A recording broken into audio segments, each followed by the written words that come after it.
नमस्कार शेतकरी मित्र, आपल्यासोबत देसवड्याचे प्रगतशील शेतकरी सुरेश गोळे आहेत. त्यांच्याकडून आपण जाणून घेऊया का तुम्ही तुमच्या या फ्लॉवर पिकासाठी काय वापरले.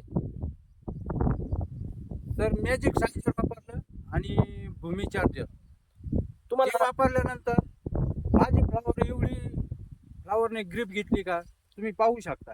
हे फ्लॉवर बघा, हे बटणे बघा कशी व्यवस्थित आहे. याचा खरोखर रिझल्ट एक नंबर मला आलेला आहे. पानाची साईज बघा तुम्ही, काय त्वचा आहे याची, एकदम मुलायम त्वचा आणि कडक माल झालेला आहे. आणि 15 दिवसापूर्वी तुमची फ्लॉवर होती ती होती कशी? अगोदरचा प्लॉट असा आलाच नाही. गंज खतं वापरले मी, औषधं वापरली, पण असा रिझल्ट मला भेटला नाही. मी 8 दिवसापूर्वी लिक्विड वापरल्यामुळे माझ्या फ्लॉवरची ग्रोथ चांगली वाटते.